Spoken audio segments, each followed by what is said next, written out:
Hello मित्रांनो, मी professor Dilip Shinde तुमच्यासाठी घेऊन आले हसत खेळत फिजिक्स. ओके, तर आज आपण 11th स्टँडर्डचा फिजिक्सचा पहिला चॅप्टर स्टार्ट करणार आहोत, युनिट्स अँड मेजरमेंट्स. आता मित्रांनो, फिजिक्स काय आहे बरं? It is the branch of science. ही सायन्सची एक ब्रांच आहे. ओके, म्हणजे आपल्याला माहिती आहे सायन्सने आपल्याला खूप काही दिलेलं आहे. म्हणजे तुम्ही जर कधी आपल्या घरात डोकावाल तर आपल्या घरात फ्रीज आहे, टीव्ही आहे, टेलिव्हिजन आहे, लाईट्स आहे, फॅन आहे, ओके, एसी आहे. या सर्व इलेक्ट्रॉनिक्स जे काही असंख्य अशा विविध आपल्याकडे आपण आज वापरतोय साधनं, ते कशामुळे आलेले आहेत? सायन्समुळे. ओके, त्याचबरोबर तुम्ही जर कधी आज आपण मोबाईल वापरतोय, मोबाईल आहे, इंटरनेट आहे, कॉम्प्युटर आहे, ओके, मिसाईल आहे, रॉकेट्स आहे, म्हणजे अशा असंख्य गोष्टी आहेत. ओके, वेगवेगळ्या प्रकारच्या बाईक्स आहेत, कार्स आहेत, व्हेकल्स आहेत. Okay, this all is the gift of science.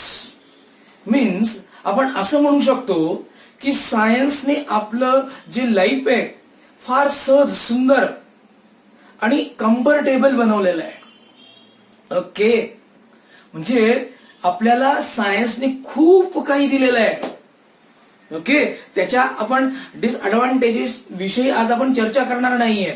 आपण फक्त काय काय गिफ्ट दिलेले आहेत, ओके, या सायन्सने, ओके, याच्याबद्दल बोलतोय. ओके, बर, मग त्याचा यूज कसा करायचा, कशा पद्धतीने करायचा, हे चांगल्यासाठी करायचा की डिस्ट्रक्टिव्ह थिंग साठी करायचा, या गोष्टी वेगळ्या आहेत. ओके, तो आपला विषय नाही आज. बर, तर असा जो सायन्स आहे, तो सायन्स म्हणजे काय बरं? तर सायन्स हा लॅटिन वर्ड सायन्शिया पासून आलेला आहे. सायन्शिया म्हणजे काय रे? To know. टू नो म्हणजे काय? माहिती करून घेणे, जाणून घेणे. ओके, बर, आपण एक का जाणून घेतो बरं? कारण आपल्याला गॉडने एक फार मोठी गिफ्ट दिलेली आहे.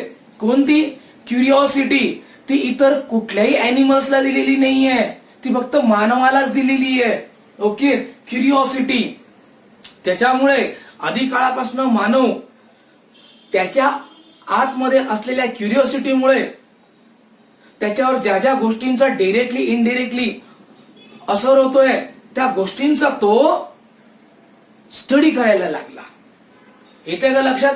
त्या गोष्टी तो जाणून घ्यायला लागला आणि इथूनच खऱ्या अर्थाने सायन्सची उत्पत्ती झाली. समजलं मित्रांनो? Curiosity, due to the curiosity science has take the birth. Okay, and this curiosity is the gift given by the God and it is only and only possessed by human being. Okay students, आले का लक्षात? म्हणून सर्वांकडेच ही curiosity आहे. Okay, बर, आता बघूया आपण मग ह्युमन बिईंग वर आधी काळापासनं त्याच्यावर कोणत्या कोणत्या गोष्टी असर करत होत्या, जसं ऊन, वारा, पाऊस. ओके, ह्या गोष्टी त्याच्यावर डिरेक्टली इनडिरेक्टली असर करत होत्या. मग त्याचा तो स्टडी करायला लागला. ओके, की ह्या पाऊस पडतोय, तो का पाऊस पडतोय, हवा ह्याच डिरेक्शनला वाहते, ते का वाहते आहे. ओके, या सर्व गोष्टींचा तो स्टडी करायला लागला. म्हणजे या सर्व काय आहेत बरं? किंवा आता तुम्हाला माहितीये की एखादा आंबा किंवा एखादं फ्रूट खाली पडलं, ते खालीच का पडतं? ओके ना, तर ह्या प्रोसेसला आता आज आपल्याला माहिती आहे, आपण त्याला ग्रॅव्हिटेशन म्हणतो. ह्या सर्व काय झाल्यात रे? नॅचरल फेनॉमिनॉन. ओके, म्हणजे तो कसला स्टडी करायला लागला? नेचर आणि नॅचरल फिनॉमिनॉनचा स्टडी करायला लागला. कारण त्याच्यावर त्याचा डायरेक्टली किंवा इनडायरेक्टली इफेक्ट होत होता. ओके, बर, मग फ्युजिस हा ग्रीक वर्ड आहे. ओके, आता फिजिक्सची आपण हिस्ट्री बघतोय बरं का. फ्युजिस हा ग्रीक वर्ड आहे. फ्युजिसचा अर्थ काय? नेचर. ओके, त्याच्यावरनं फिजिक्स वरनं हा शब्द बनला फिजिक्स. ओके, म्हणजे फिजिक्स म्हणजे काय?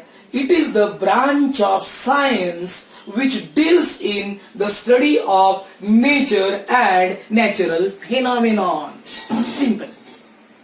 Okay, physics is the branch of science that deals in the study of nature and natural phenomenon. येते का लक्षात? ओके, बर मग ही सायन्स काय प्रोसेस आहे बरं? ओके, म्हणजे या सायन्स म्हणजे आता आपण नेचर नॅचरल फेनॉमिनॉन याचा जो स्टडी करतो तो फिजिक्स मध्ये करतो. ओके, बर मग सायन्स म्हणजे काय प्रोसेस आहे बरं? बर आता एखाद्या नॅचरल फेनॉमिनॉनचा आपल्याला स्टडी करायचा आहे ना, अबाउट एनी नॅचरल फेनॉमिनॉन आधी काळापासून. मग तो मानव काय करायचा, काय त्याच्याकडे डाटा असेल त्याचं कलेक्शन करायचा. जो काही डेटा असेल त्या नॅचरल फेनॉमिनॉन विषयी त्याची हिस्ट्री तो गोळा करायचा, जमा करायचा. म्हणजे थोडक्यात काय, संपूर्ण इन्फॉर्मेशन तो जो काही असेल बुक्स मध्ये लिहिलेली असेल. ओके, काही जे तज्ञ असतील त्याच्या आधी झालेले त्यांच्याकडनं त्यांनी ती सर्व इन्फॉर्मेशन जमा केली असेल अबाउट दॅट नॅचरल फेनॉमिनॉन, म्हणजे collection of data from the history. मग त्या नॅचरल फेनॉमिनॉनला त्यांनी काय केलं असेल, ऑब्झर्व केलं असेल, स्वतः काही एक्सपिरियन्स घेतला असेल. ओके, मग त्यानंतर त्यांनी काही एक्सपेरिमेंट्स केले त्या नॅचरल फेनॉमिनॉन विषयी आणि मग त्यांनी अनालिसिस केलं, विश्लेषण केलं सर्व जे काही त्याच्याकडे सर्व ज्या काही जमा गोष्टी होत्या, एक्सपिरियन्स होता, त्याच्यानंतर ऑब्झर्वेशन होते, या सर्व गोष्टींचा त्यांनी काय केला, अनालिसिस केला. आणि अनालिसिस केल्यानंतर त्यांनी काय केलं, कन्क्लुजन काढला, एक निर्णय त्याला म्हणजे निर्णय कन्क्लुजन काय आहे बात काय आहे. ओके, त्याच्याबद्दल त्याला त्यांनी एक निष्कर्ष काढला. ओके, आणि त्यानंतर त्याने लॉज बनवले, प्रिन्सिपल्स बनवले, फॉर्म्युलाज बनवले, इक्वेशन्स बनवले. ओके, तर ह्या सर्व प्रोसेसला काय म्हणतोय आपण, सायन्स. म्हणजे सायन्स काय आहे, collection of information about that phenomenon from the history, then doing the observation keenly, neatly, then what he had taken the experience about that phenomenon, then he done the experiments. Okay, and after all these things he do the analysis. त्याने analysis केली आणि लास्टला मग त्यांनी निष्कर्ष काढला, conclusion काढला की असं का होतंय. आणि त्यानंतर त्याने प्रिन्सिपल्स बनवले, लॉज बनवले, फॉर्म्युलाज बनवले, वेगवेगळे इक्वेशन्स तयार केले. ओके, आता ह्या संपूर्ण प्रोसेसला काय म्हणतोय आपण, सायन्स. येतंय मित्रांनो, बघा किती सोपं आहे सर्व. बर मग अल्बर्ट आइन्स्टाईनने सायन्स बद्दल काय म्हटलंय बरं, म्हणजे सायन्सची डेफिनेशन त्यांनी काय केली बरं. सायन्सची डेफिनेशन अल्बर्ट आइन्स्टाईनच्या शब्दात. बर तो म्हणतो की सायन्स फक्त लॉज, प्रिन्सिपल, फॉर्म्युलाज एवढंच बनवलं नाहीये. Okay, science is not only governing the laws, principle, formulas and making the relations between the unrelated physical quantities, but beyond that, त्याच्या पलीकडे it is the creation of free human mind. It is the creation of free human mind. Means science gives the free creation for the human mind, which takes him day by day towards the development, की जे त्याला दिन प्रतिदिन developments कडे घेऊन चाललेला आहे. येते का लक्षात. म्हणजे अल्बर्ट स्टाईनने याच्या पुढे जाऊन काय सांगितलं की सायन्स हे ह्युमन माइंडचं फ्री, या it is the creation of free human mind. सायन्समुळे आपल्यामध्ये काय येते, फ्री क्रिएशन्स येत आहेत. ओके, आणि त्या फ्री क्रिएशन्स मुळे, वेगवेगळ्या कल्पनामुळे त्या कशा अस्तित्वात येतील यासाठी त्यांनी सतत काय केला, प्रयत्न केला. आणि डे बाय डे तो कुठे चालला, डेव्हलपमेंट कडे चाललाय. अशा पद्धतीने अल्बर्ट स्टाईननी या सायन्सची डेफिनेशन बनवली. ओके, म्हणजे अल्बर्ट आइन्स्टाईनचं काय म्हणतोय, science is not only governing the laws, principle, formulas or making the relation between the unrelated physical quantities, but beyond that, it is the creation of it is the creation of human mind freely. Okay, it is the free creation of human mind which takes him day by day towards the development. In this way, this is about the science. आणि अशा ह्या science मधली जी काही branch आहे, physics is the branch of science that deals in the study of nature and natural फेनॉमिनॉन. याविषयी आपण जाणून घेणार आहोत. ओके, तर आपला पहिला चॅप्टर आहे युनिट्स अँड मेजरमेंट्स. तर मित्रांनो बघा, युनिट्स अँड मेजरमेंट्स म्हणजे तुम्ही सायन्सची ही जर कधी प्रोसेस बघितली असेल, आता तुम्हाला एक्सपेरिमेंट्स करायचे असतील तर ह्या एक्सपेरिमेंट्स करण्यासाठी वेगवेगळ्या फिजिकल क्वांटिटीज ज्या आहेत त्यांचं मेजरमेंट करणं आवश्यक आहे. ओके, आणि म्हणजे सायंटिफिक स्टडी करण्यासाठी measurement is very very necessary. इथे का लक्षात, सायंटिफिक आणि systematic study of any natural फेनॉमिनॉन जर करायचा असेल तर ही मेजरमेंट फार फार अत्यावश्यक आहे.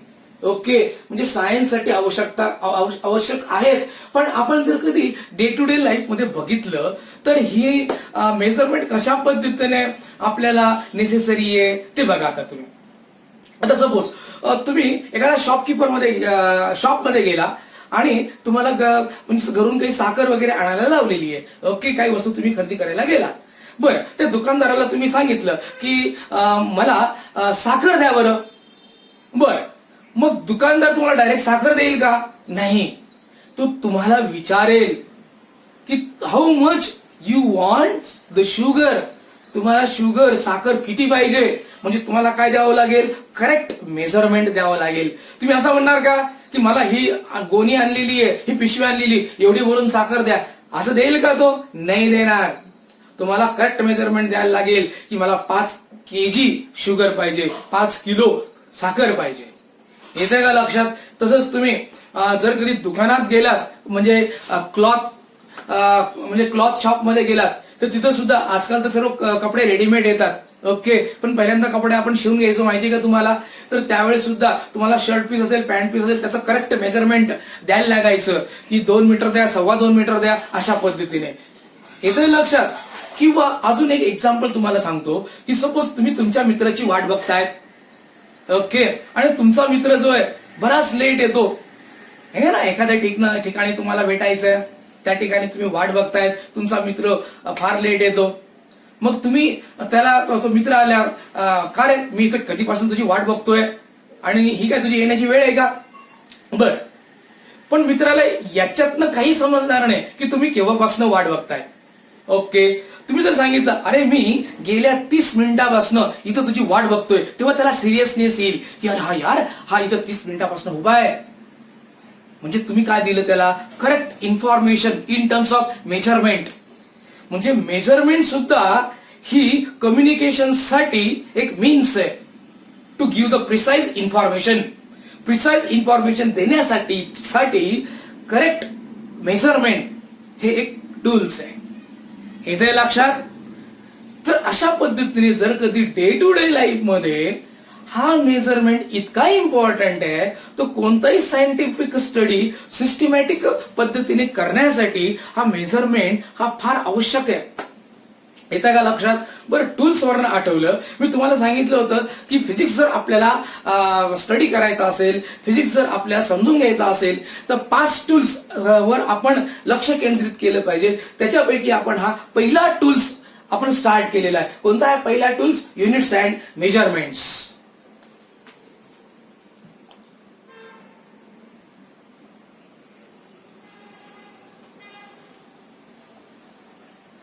बर, आपण आता बघूया फिजिकल क्वांटिटी म्हणजे काय बरं. ज्या क्वांटिटीला आपल्याला मोजता येतं तिला काय म्हणणार? Physical quantity. The quantity which can be measured is called physical quantity. बर, म्हणजे अशा फिजिक्स मध्ये बऱ्याच फिजिकल क्वांटिटीचा आपण अभ्यास करणार आहोत. बर, पण ज्या काही आपल्याला माहिती इतकी नाही त्या फिजिकल क्वांटिटी काही बघूया आपण. लेंथ टाइम मास या काय झाल्यात फिजिकल क्वांटिटी, कारण ते आपण मोजतो. लेंथ आता सपोज असा एखादा पेन आहे, त्याची लेंथ 100 मीटर आहे. ओके. मास आहे, सपोज माझं मास 50 kg आहे. ओके. Time suppose 30 second. म्हणजे बघा, म्हणजे आपण कोणत्याही फिजिकल क्वांटिटीचं मेजरमेंट कसं एक्सप्रेस करतो बरं. NU. एन म्हणजे काय, नंबर, आणि हे म्हणजे काय झालं बरं, युनिट. कोणतीही फिजिकल क्वांटिटी आपण नंबर आणि unit, number multiply by unit, NU अशा पद्धतीने एक्सप्रेस करत असतो. ओके. या गोष्टी तुम्हाला माहिती आहे. ओके. म्हणजे जी क्वांटिटी आपण मोजू शकतो तिला काय म्हटलंय, फिजिकल क्वांटिटी. म्हणजे the terms which are going to involve in the physics which can be measured is called as physical quantity.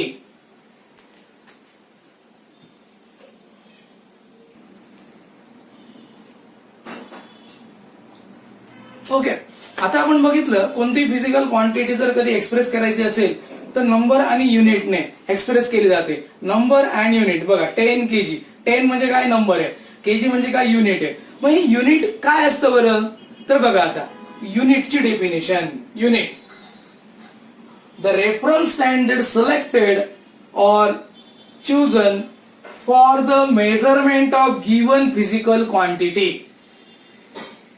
त्याला म्हणायचं युनिट. ओके. युनिट म्हणजे काय असतं, द रेफरन्स स्टँडर्ड. एक रेफरन्स स्टँडर्ड सिलेक्ट केले गेलेला आहे, that is use to measure that physical quantity. Okay. Reference standard selected for the measurement of given physical quantity is known as unit. बर, मग हे युनिट जेव्हा बनवतं, हे युनिट जेव्हा बनवले जातात, कोणते कोणते युनिट बरं तुम्ही बघितलं असेल बघा. 1 kgचं माप, अर्धा kgचं माप, ओके, 100 ग्रामचं, 50 ग्रामचे, असे ते मेजरमेंटचे माप तुम्ही षटकोनी आकारात बघितले असतील. ओके. किंवा स्केल बघितले की नाही, तुमच्या कंपास बॉक्स मध्ये स्केल असते 15 सेंटीमीटरची, कोणाकडे 30 सेंटीमीटरची असतील, किंवा घरी आपण मेजरमेंट टेप वापरतो. हे सर्व काय झाले, ओके, हे युनिट्स आहेत. ओके. म्हणजे ते म्हणजे त्यांच्या वेगवेगळ्या साईज आहेत. ठीक आहे ना. बर, मग युनिट्स कसे असले पाहिजे बरं, काय काय रिक्वायरमेंट्स आहेत अशा युनिट्सच्या, तर बघा. Requirements of good units. Units कसं असलं पाहिजे, it should be well define with size and shape. बघा, तुम्ही आताच मी तुम्हाला षटकोनी आकाराचे ते 1 kgचं माप सांगितलं, अर्धा kgचं माप सांगितलं. म्हणजे काय आहे, यांच्या साईज आणि शेप कसं असल्या पाहिजे, define. Okay. It should not change with time and place. म्हणजे त्यांच्यामध्ये वेळ बदलली म्हणून चेंज नको व्हायला, किंवा जागा बदलली म्हणून चेंज नको व्हायला. म्हणजे एक्झाम्पल, आता आपण जर कधी 1 किलो शुगर दुकानातनं आत्ता सकाळी मेजर केली आणि ती जर शुगर आपण संध्याकाळी मेजर केली तर त्यामध्ये काय फरक पडणार आहे का, नाही. म्हणजे वेळ जरी बदलला तरी 1 kgच्या मापामध्ये फरक पडणार नाही. लोकेशन जरी बदललं, लोकेशन म्हणजे 1 kg शुगर भारतामध्ये मोजली आणि तीच जाऊन आपण अमेरिकेत मोजली, काय फरक पडणार आहे का, तर अजिबात नाही. ओके. म्हणजे it should not change with time and place. It should be reproducible easily. म्हणजे तिची उपलब्धता फार अगदी सहजतेने कुठेही झाली पाहिजे. म्हणजे तुम्ही बघा, अर्धा kg 1 kgचं माप तुम्हाला कुठेही मिळेल. ओके. इझिली अवेलेबल होईल. तुमच्याकडे स्केल आहे, ती सुद्धा कशी इझिली अवेलेबल होते, रिप्रोड्यूस होते. ओके. आणि सर्वात महत्वाचं म्हणजे ती जे युनिट आहे, that unit should be accepted universally. पूर्ण जगाची त्याला मान्यता असली पाहिजे. ओके. जर जगाची मान्यता असेल तरच त्याला युनिट म्हणून आपण मीन्स त्याला एक what we can say unit म्हणून त्याला वापरणार आहे. ओके. आणि it should be comparable with other similar units. म्हणजे बघा, आता 1 kgचं कम्पॅरिझन ग्राम बरोबर करता आलं पाहिजे. येते का लक्षात. केजी हे पण युनिट आहे मासचं, ग्राम हे पण युनिट आहे, तर एकमेकांबद्दल कम्पेअर करता आलं पाहिजे. मीटर हे लेनचं युनिट आहे, सेंटीमीटर सुद्धा लेनचं युनिट आहे, एकमेकांबरोबर कम्पेअर करता आलं पाहिजे. ओके, म्हणजे it should be comparable with other similar units. These are the requirements of good units. Okay,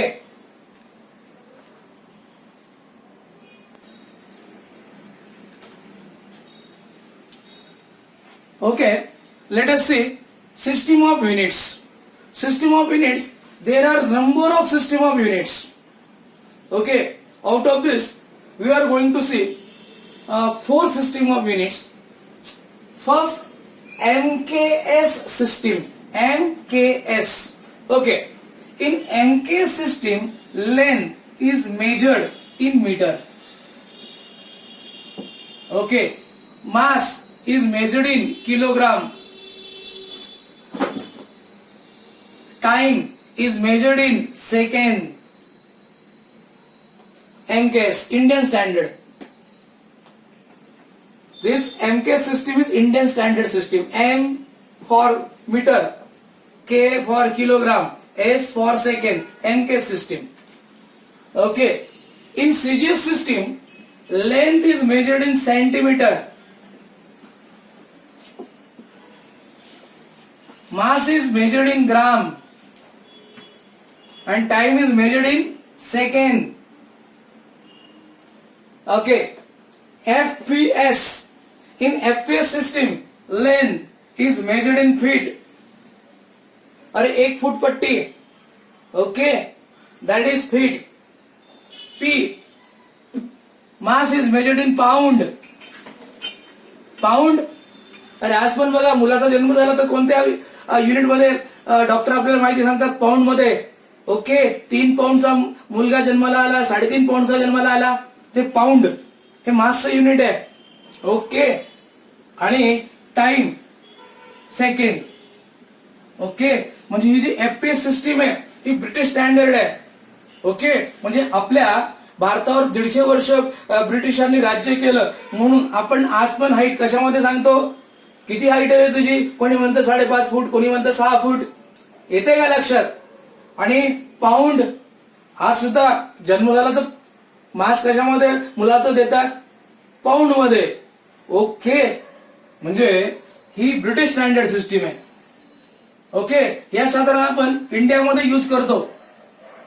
अशा पद्धतीने वेगवेगळे जे कंट्रीज आहेत आपले आपले सिस्टीम ऑफ युनिट्सचा वापर करत असतात. ओके, परंतु वेगवेगळे देश जेव्हा एका प्लॅटफॉर्मवर येऊन त्या माहितींची देवाणघेवाण करू लागले, तेव्हा म्हणजे आता जर्मनीची सिस्टीम वेगळी, इंडियाची सिस्टीम वेगळी, त्यांच्या दोघांमध्ये काही कम्युनिकेशन व्हायचं असेल पण यांचे युनिट्स त्यांना समजत नाही, त्यांचे युनिट्स त्यांना समजत नाही, तर मग डिफिकल्टीज यायला लागल्या. मग त्यावेळेस युनिव्हर्सली एक कॉमन सिस्टीम बनवली गेली, त्याला नाव दिलं गेलं SI system. SI system, system of international united or international system of unit.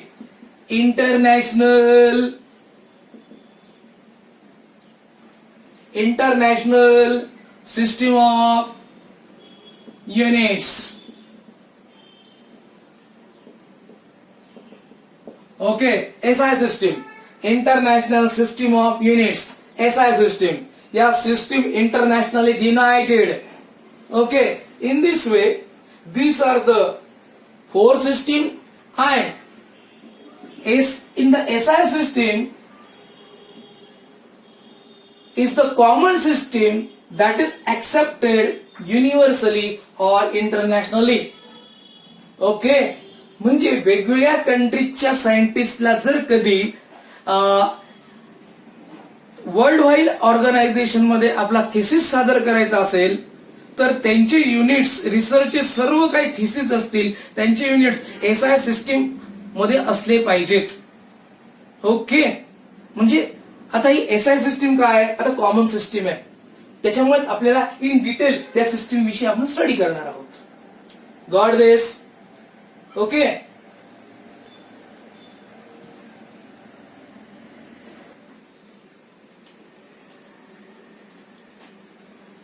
let us see types of physical quantities and units. Okay, there are actually two types of physical quantities: fundamental quantity and derived quantity. Okay, and their units, fundamental units and derived units. Let us see first fundamental quantities. बर, fundamental quantities म्हणजे काय? Those quantity which does not depends upon any other fundamental quantity for their measurement are known as fundamental quantities. बघा, those quantities which does not depends upon any other physical quantity for their measurements. म्हणजे अशा quantity ज्यांची measurement करण्यासाठी कोणत्याही physical क्वांटिटीची अत्यावश्यकता भासत नाही, त्या क्वांटिटीला म्हणायचं फंडामेंटल क्वांटिटी. ओके, जी क्वांटिटी मेजर करण्यासाठी दुसऱ्या कोणत्याही क्वांटिटीची गरज भासत नाही, त्या क्वांटिटीला काय म्हणायचं? Fundamental quantity. ओके, म्हणजे लेंथ मेजर करायचं असेल तर आपल्याला कोणत्याही क्वांटिटीची गरज लागत नाही. असं होतंय का? मला माझी हाईट मोजायची, मासची गरज आहे नाही, वेळेची गरज आहे नाही. ओके, म्हणजे लेंथ, मास. आता माझं मास 50 kg आहे, तर त्याला वेळेची काही गरज आहे का? त्याला लेंथची किती काही गरज आहे का? तर नाही. ओके, म्हणजे लेंथ, मास, टाइम या काय झाल्या? Fundamental quantities. या क्वांटिटीज मेजर करण्यासाठी दुसऱ्या कोणत्याही इतर क्वांटिटीजची नेसेसिटी नसते. Got this? ओके, आता त्याचं युनिट बघूया. Fundamental unit, the unit which is use to express the fundamental quantity is known as fundamental unit. म्हणजे आता हे लेंथ फंडामेंटल क्वांटिटी, तिचं युनिट काय? मीटर. फंडामेंटल युनिट आहे metre. Mass kilogram, KG fundamental unit आहे. Time second, S हे fundamental unit आहे. Okay, म्हणजे फंडामेंटल क्वांटिटी आपण ज्या युनिटने एक्सप्रेस करतो त्यांना काय म्हणणार आपण? Fundamental units. Okay students,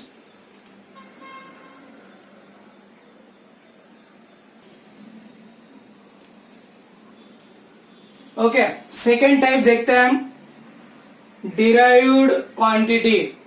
okay, first कौन सा देख लिया था? Fundamental quantity. आता सेकंड कोणतं बघूया? Derived quantity. काय derived quantity? Those quantities which depends upon 2 or more fundamental quantity for their measurement are known as derived quantity. म्हणजे अशा क्वांटिटी ज्यांच्या मेजरमेंट करण्यासाठी 2 किंवा अधिक फंडामेंटल क्वांटिटीजची आवश्यकता भासते, अशा क्वांटिटीजला म्हणायचं डिराइव्ड क्वांटिटीज. ओके, म्हणजे those quantity which depends upon 2 or more fundamental quantity for their measurements are known as derived quantity. जसं स्पीड, डिस्टन्स आणि टाइमवर अवलंबून आहे. 2 फिजिकल क्वांटिटीवर अवलंबून आहे, टाइम आणि डिस्टन्स. वेलॉसिटी, डिस्प्लेसमेंट आणि टाइम. ऍक्सलरेशन, वेलॉसिटी आणि टाइम, आणि वेलॉसिटी, डिस्प्लेसमेंट आणि time. Force, mass into acceleration, म्हणजे मास, डिस्प्लेसमेंट आणि टाइम.